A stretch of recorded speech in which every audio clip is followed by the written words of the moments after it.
Simon Yates wins the final stage for Bike Exchange Jacob. Yates now hits Roglic hard.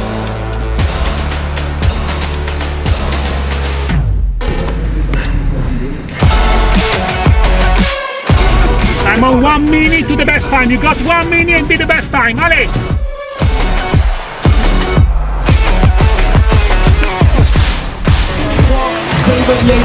Paris is just something a little bit more than that. Here it's about already performing, getting results. We're coming here already to aim for a high GC to finish on the podium. You know, here that's the minimum, the goal that we're aiming for.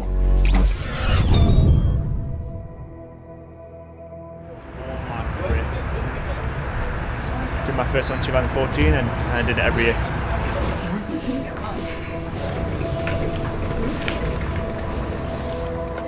Well, Simon, tomorrow, first stage of Paris-Nice. Well, your first World Tour road race was Mont-to-Mont stage of Paris-Nice in 2014. What do you remember of that day? So that was all road stages, I believe as well. So it was actually a really hard race. But yeah, it's a race that I've done a lot. Paris-Nice is a race I've always been back to. It's only been the last couple of years that I've not been here. So. Welcome to Paris-Nice. First stage, so it's 160. Simon hasn't won this race and he's got a big ambition to win Paris-Nice. Is the winner with Dylan. We've got a good team here and that is our #1 priority to win the stage. The second one is keeping Simon well protected throughout the stage. I also question why, because he has been at this race before, finished second in this race, led the race until the last day. Simon Yates qui nous retrouve sur le livre. And we have done Tirreno in the past, he's won Tirreno. And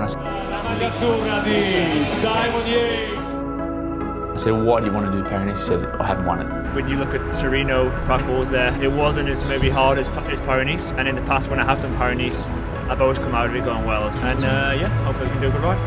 Great. Thanks a lot, Simon.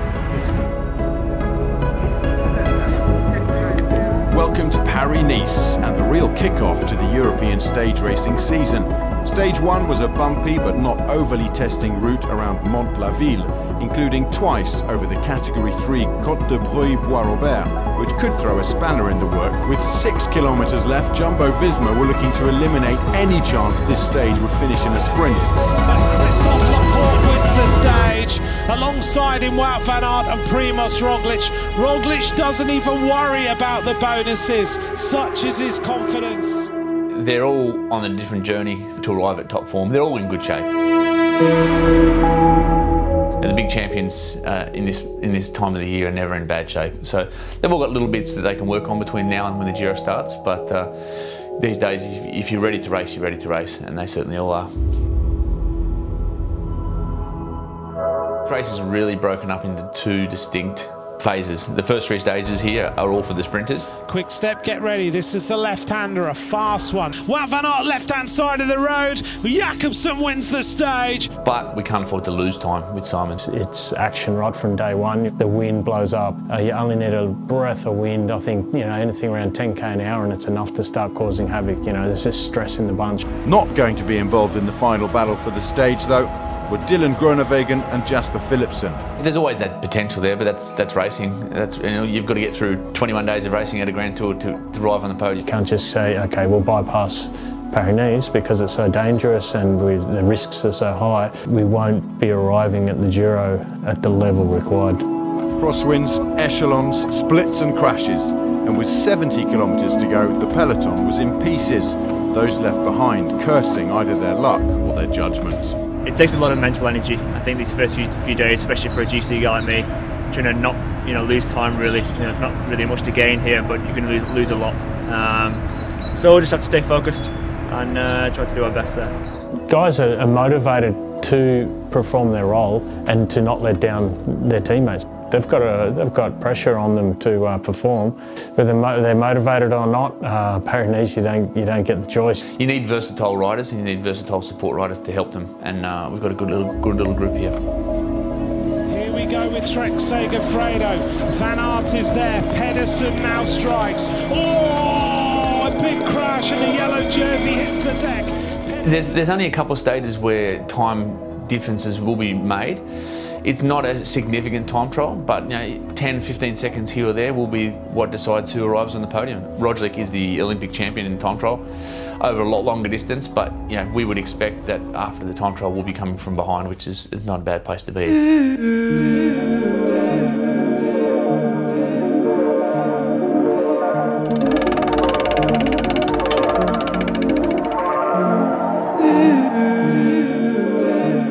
Took a full review of his past position, so we went back into the wind tunnel, setting up on a new bike. He got new bars, and so it felt good on this bike in training, but the racing is always the real test. As a GC rider, you're always trying to improve your time trial performance.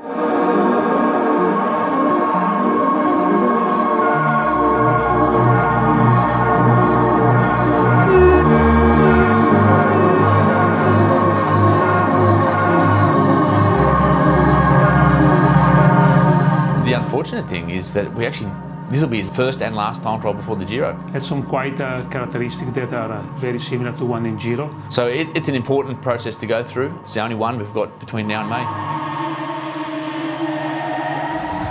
You can really afford to squeeze the climbs, I reckon. On the descent, you can't really. You're going so fast that, you can squeeze them if you want. But like a big guy's going to get more than me, obviously, because he's bigger. But I think you're not going to gain that much. Nope.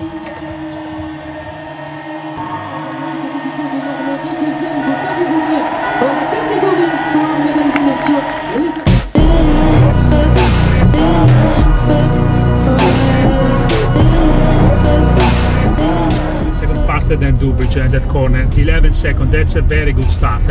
Dubridge currently is 5th overall. Fucking hell, he's taking 11 seconds in 2.3k. Allez, keeps pushing here, coming up 500 meter descent, up to speed, up to speed.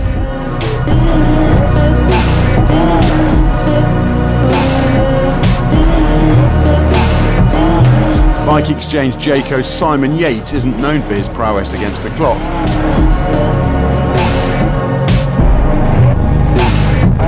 I think in the past he has been doing a good time trial, especially on certain courses. The two that he will face in the Giro, especially the second one, being at the end of the Grand Tour and being a bit hilly, I think it's one TT where we could do well, also against some specialists. I think the new equipment is always brings up new challenges, but also new hopes and small improvement, especially from a confidence point of view. Brief for this minute, then all out. You can win this race, Simon. He's not gonna make it. Was he blown?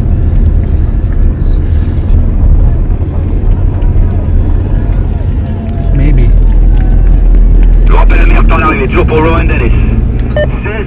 Simon, 1 minute to the best time. You got 1 minute and be the best time. Allez!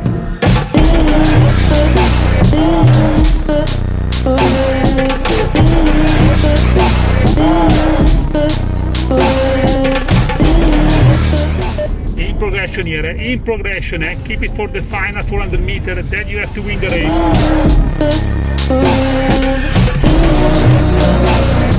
12 seconds, allez Simon! 5, come on! 31, le troisième temps à l'arrivée pour Simon Yates, Bike Exchange en 16 minutes 31.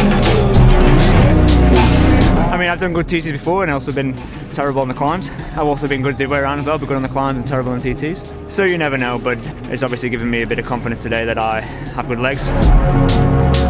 It was important because it just shows that the new equipment that we're on and the new position that Simon's in is fast. For him to go head-to-head with some of the world's best time trialers is a very encouraging sign. Sure, you can train on a time trial bike, but racing's different, and to come away with a big result in the only time trial of the year before the Giro is a very important part of the process. I'm loath to ask you about your brother, but you have just been talking about the staircase of shame in your mum's house with pictures of him. Is he going to be a big rival this week? I think so, yeah. I think he's already shown he's gone well in UAE there. Loved it together, absolutely loved it together. They were like a pair. They used to do the training session, and at the end of the training session there used to be a warm down, and they'd still end up racing one another in the warm down. I think they are competitive. it was a question we asked ourselves as well when Adam unfortunately left us to go to another team.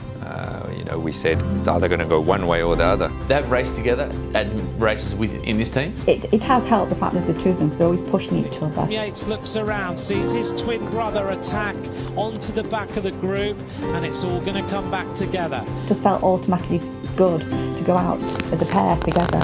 Instinctively knew when one was going the other. Sometimes they both attack at the same time and people didn't know which way to look. Worked in their favour. But one has always been the leader. They've never really gone head to head. No, so this is really the first time they've definitely gone head to head. Pierre Latour was left behind when Adam Yates pulled the pin. Roglic reacted with Quintana and Martinez. Then it was Simon Yates' turn. We were training together last week as well. I was testing his form a little bit, you know, sticking the half reel on there, trying to see what the goal was, but he wasn't responding, so we'll see what happens in the race. You never know between those two. At the end of the day, they have a common goal, and that is to try to finish as high as they can in this race. And if that works out on the climbing stage, that they're both attacking with each other, then it'd be interesting how it pans out over the week. Almeida got back, Adam Yates cracked. Time for just one final attack. Roglic attacks, Primož Roglic goes for the stage, Yates tried to go, but now it's going to be Primož Roglic. Roglic in the yellow jersey defiantly says to everybody else, did you doubt me? There is no doubt. Primož Roglic wins on Col de Turini.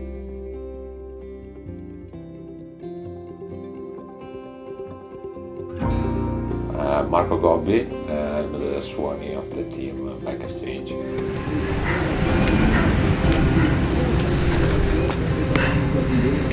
He prefer maybe 1-2 minutes alone, just for cool down after the stage, and after that is really calm and confident, so we can speak about what he needs, what he wants to do after the protocol and all of this. Again, he was isolated with, I think, 7 kilometres to go after Adam's attack. I mean, is there any consolation, any encouragement to take from that?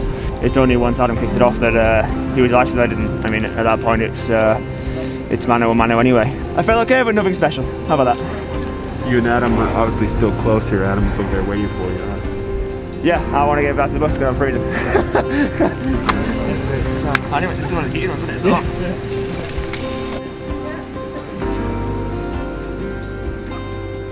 Well, we will see what's happening during the race. Today is a really hard stage. He's in second position, but I think he tried to do something. It's not easy because Roglic is really strong, but I think he wants to do something. Mate, you've had an awesome week here. It's been a really good build-up, part of our build-up towards the Giro. And yeah, all the best today. That's all you can do. Yep. All right. Enjoy it, no? Favourite race of the year. Hey? This and Barcelona circuit, man. This is it. Can you still win the race? I mean, we came here to try to win, but I mean, the way they look at the minute, they're very impressive, so it's going to be difficult. Your brother is obviously riding for a different team, but there's a bit of a common interest. We saw you, riding away from the finish together yesterday. Were you sharing trade secrets, coordinating plans? Bit of a debrief, analysing how the day went, but like I say, around different teams, so just, I mean, from that point of view, it doesn't change anything. We're still rivals on the road, unfortunately. Cheers.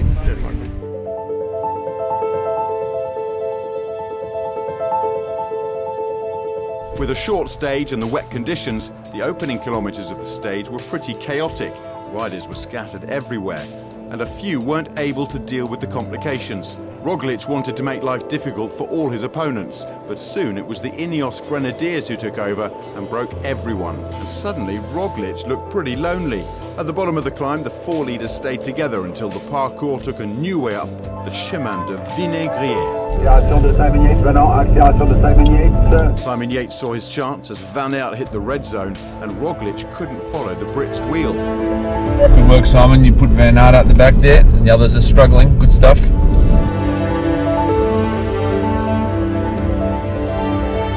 Quite a few occasions now where he's made the call during the race, he's up, and yeah, it's the best thing ever. Roglic is not good. No.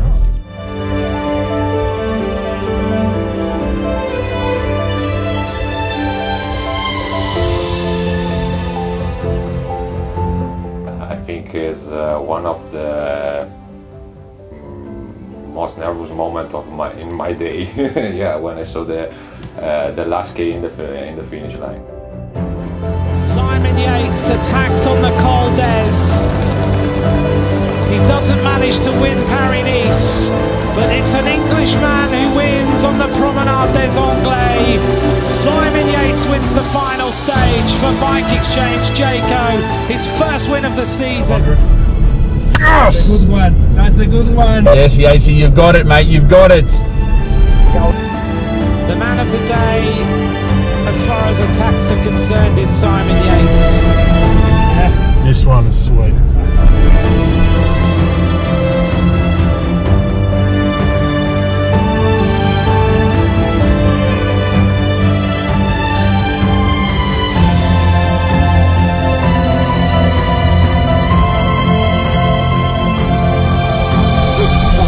Congrats, mate. Yes. Incredible ride.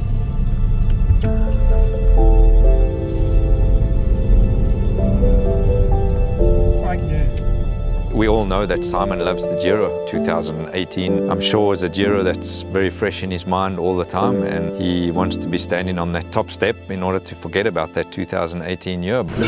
Sure, bro. That was awesome.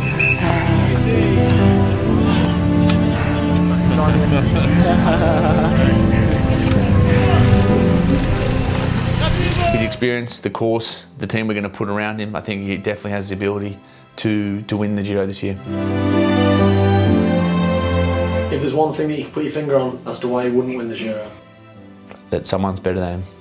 It's a difficult one because there's so many things that could go wrong. So if someone's better than him, then they're going to beat him. You know, we've been through so many experiences with Simon that we think that we've got everything covered now. It's the Giro. There's the competition, the level of competition will be extremely high. Carapaz has won the race before, Dumoulin has won the race before, Almeida's a young up-and-coming GC star in the making. We're going to have our hands full, and at the end of the day, if he's at his best and he's beaten by another rider, it's because they're better than him over that 3-week period. Vainqueur de l'étape et plus combatif de cette 8e étape de Paris-Nice, c'est Simon Yates. Il remporte le prix Antargaz de la combativité. Salué, félicité par... COVID's something that's still here.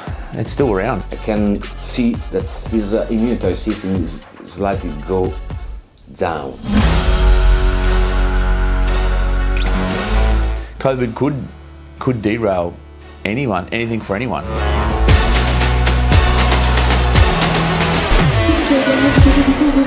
Deuxième